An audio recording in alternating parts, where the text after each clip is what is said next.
guys, selamat datang kembali di channel Bro View. Masih bersama saya Stephen yang akan menjelaskan alur cerita filmnya. Kali ini saya akan menjelaskan alur cerita film yang berjudul Das Experiment. Jika kalian bertanya apakah manusia mampu berbuat jahat dalam kondisi tertentu, apakah seragam mengubah kepribadian manusia? Film ini menjawab ya untuk pertanyaan itu. Lalu seperti apakah kisahnya? Langsung saja, sebelum masuk ke ceritanya seperti biasa siapkan apa? Ya tentunya Kopai dan Utbray untuk menemani kalian dalam menonton alur cerita film ini. Dan sekarang kita masuk intro.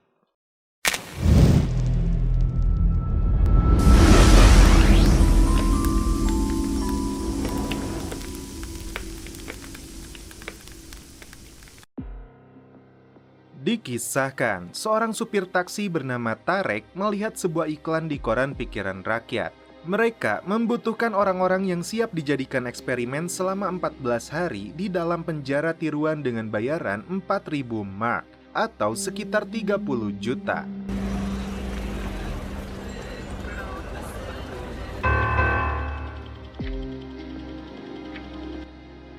Singkat cerita, Tarek mendatangi lokasi seleksi eksperimen ini.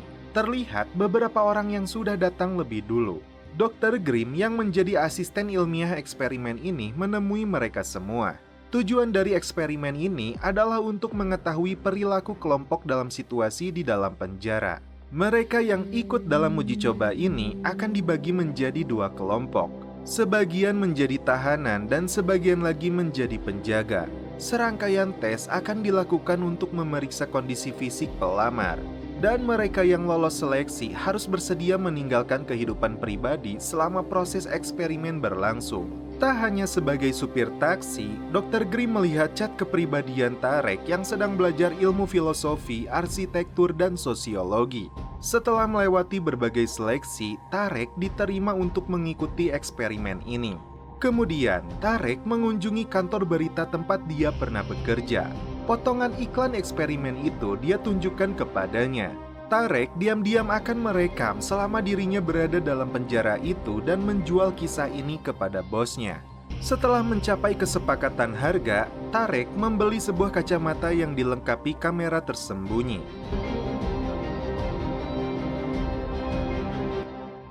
Singkat cerita, Tarek kembali menemui Dr. Grimm untuk melakukan tes acuan yang berada di dalam sebuah kotak hitam.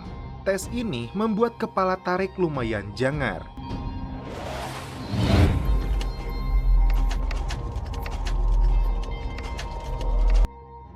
Dalam perjalanan pulang, Tarek tidak sengaja menabrak sebuah mobil yang terus melaju melewati lampu merah. Kejadian buruk tidak selamanya berakhir buruk. Kecelakaan itu justru mempertemukannya dengan seorang gadis cantik bernama Dora yang sedang gabut setelah kepergian ayahnya. Tarek membawa Dora ke rumahnya untuk diobati. Malam itu, Dora mencurahkan isi hatinya kepada Tarek dan setelah itu mereka pun celepot. Kembali ke lokasi eksperimen, mereka memperkenalkan Dr. Ton sebagai pimpinan dari eksperimen ini. 8 orang dipilih untuk menjadi sipir penjara tiruan ini. Dr. Ton meminta mereka melakukan tugas ini dengan sebaik-baiknya dan menjaga ketertiban para tahanan, seperti penjara asli pada umumnya. Di hari pertama, seluruh tahanan dimandikan dan dibersihkan tubuhnya sebelum memasuki penjara. Pakaian pribadi mereka dilucuti dan diganti dengan kostum khusus penjara dengan diberi nomor tahanan. Selama 24 jam, penjara ini akan mendapat pemantauan secara penuh untuk mencegah hal yang tidak diinginkan.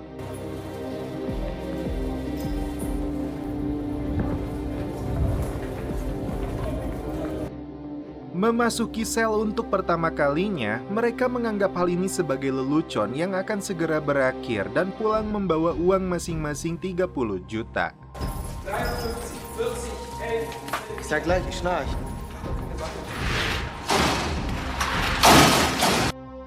Tarek sendiri berada satu sel dengan seorang tukang listrik dan penjaga pantai. Setelah menjalani kegiatan bermain basket, para tahanan duduk dalam satu meja untuk menikmati makanan. Seorang tahanan nomor 82 menolak minum susu karena menderita alergi. Namun penjaga Eckert memaksanya untuk menghabiskan susu tersebut. Untuk mencegah keributan berlangsung, Tarek mewakili tahanan nomor 82 menghabiskan susunya. Ketika tahanan diperintah untuk tidur dan beristirahat, para penjaga sipir ini justru melakukan pesta. Masalah mulai muncul saat penjaga sipir lainnya memanasi Eckert untuk menjaga wibawanya di depan para tahanan. Dia kemudian mendatangi sel Tarek untuk memaksanya melakukan push-up. Dua temannya yang berada di dalam sel ikut mendapatkan hukuman ini.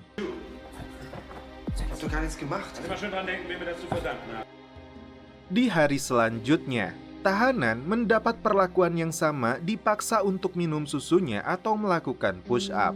Kali ini, Tarek mengajak seluruh tahanan untuk melakukan push-up bersama-sama sebagai bentuk kesetia tahanan. Dr. Ton yang melihat kejadian tersebut dari layar CCTV hanya tertawa.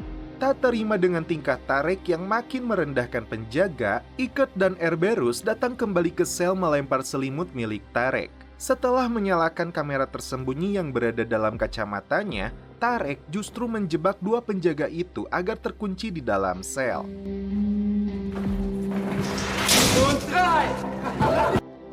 Seluruh tahanan membela Tarek dan membuat kericuhan di penjara ini.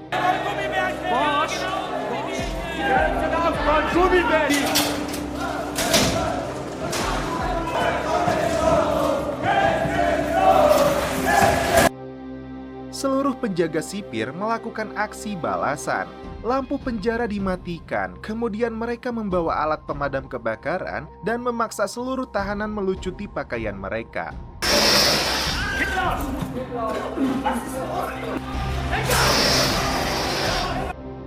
Khusus kepada Tarek, setelah pakaiannya dilucuti, tangannya diborgol untuk dipertontonkan ke seluruh tahanan.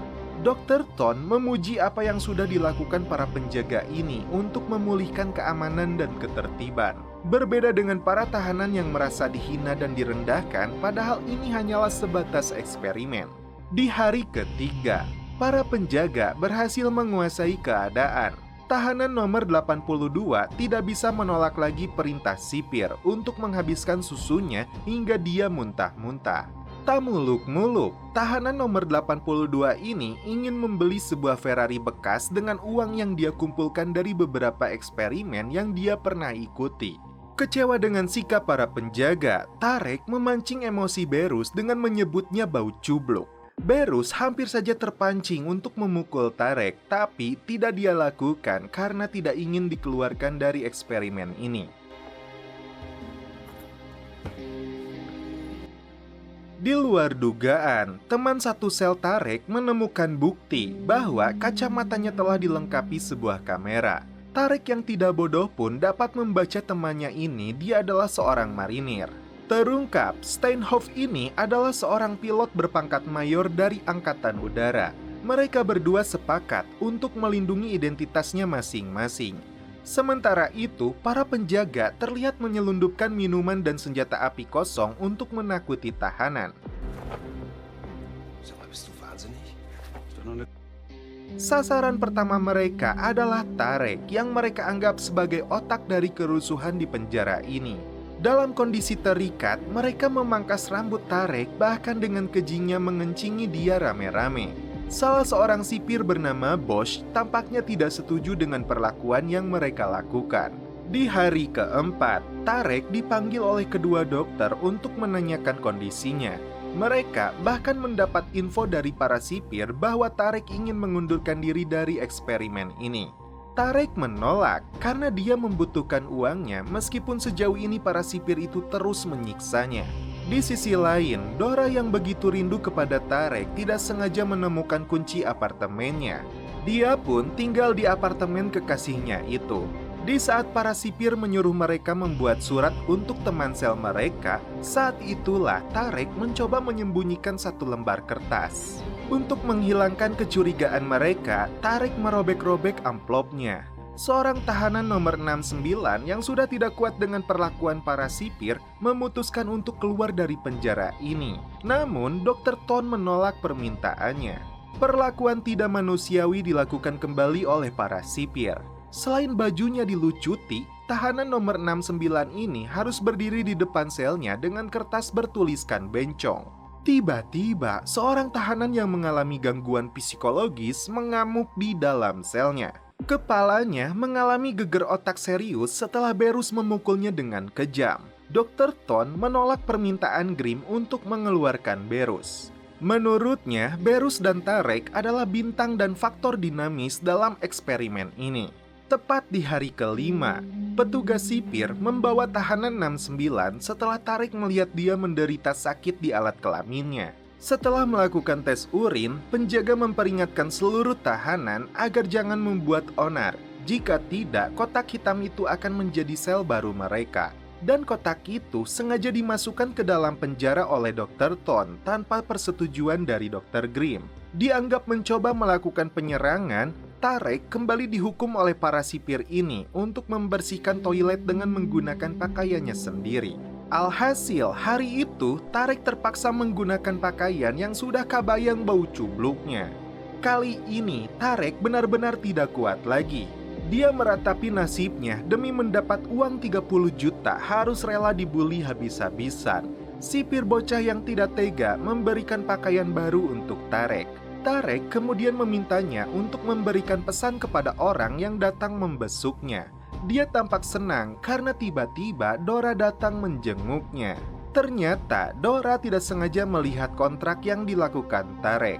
Diam-diam Dora disuruh mengambil pesan dari seorang sipir untuk diberikan kepada bos medianya. Tak diduga Berus mengendus aksi mencurigakan yang dilakukan Bosch. Dora yang seharusnya menerima pesan dari Bosch malah ditemui oleh Berus. Malam itu, Berus mengajak seluruh rekannya untuk memberikan pelajaran kepada Tarek dan Bosch yang mereka sebut berencana menghancurkan eksperimen ini. Si Bosch mereka ganti kostumnya bagai seorang tahanan, setelah itu dia disandera oleh mereka. Seorang petugas yang mencoba meminta bantuan Dr. Grimm, dia tidak berhasil dan malah menjadi sasaran mereka juga. 77 an die Linie. Ist jetzt einer von euch. Setelah Bosch dijebloskan ke dalam sel, Berus memancing amarah Tarek bahwa dia akan memperkosa Dora. Tarek dipukuli mereka hingga tidak berdaya. Bahkan tahanan 82 menjadi sasaran si Berus saat ingin membela Tarek.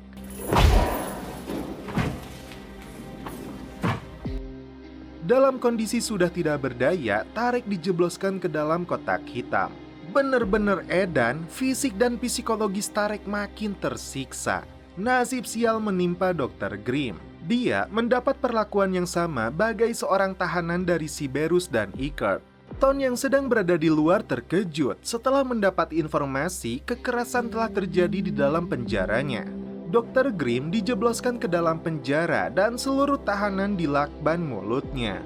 Saat dia hampir menjadi korban celepot dari Ikert, dari dalam kotak itu Tarek berhasil menjebolnya. Dia pun berhasil melumpuhkan Ikert dan membebaskan seluruh tahanan.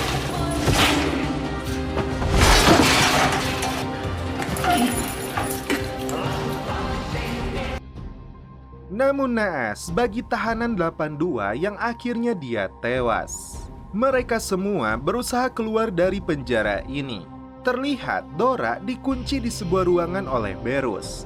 Dia terkejut saat melihat CCTV karena seluruh tahanan mencoba untuk kabur. Dr. Ton sendiri yang baru tiba tidak bisa masuk ke dalam penjara ini. Berus dan komplotan langsung mengejar tahanan yang kabur.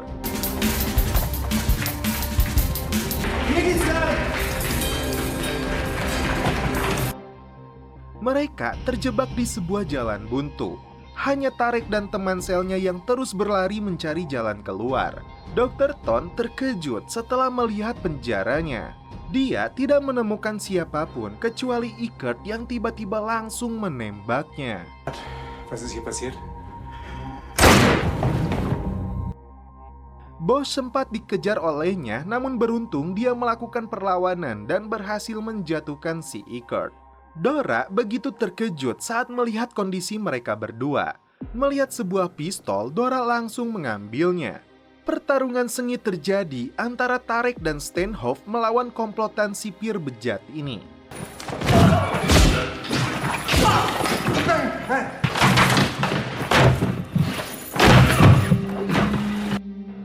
Mereka berdua sudah tidak berdaya hingga Dora pun muncul dan menyelamatkan mereka.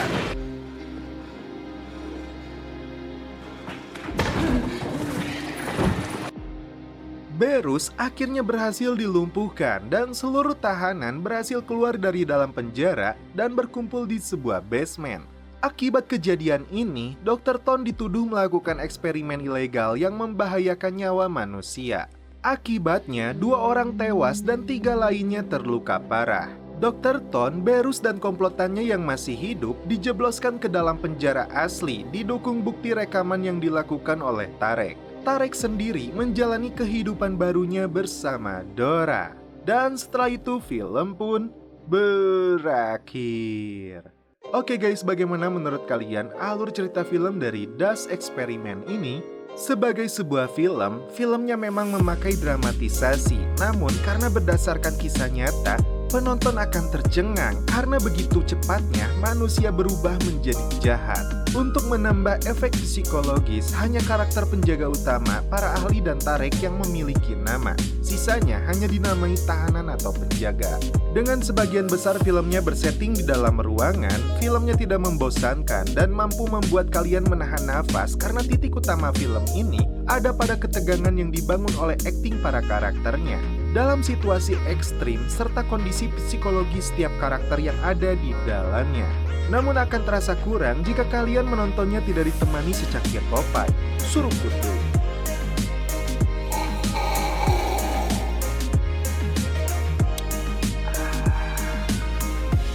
Mantap. Oke guys, cukup sekian alur cerita film ini. Salam penutup seperti biasa dari kami. Mohon maaf bila ada kata-kata yang kurang berkenan di hati kalian. Mohon dimaafkan ya. Salam perfilman duniawi. Keep enjoy.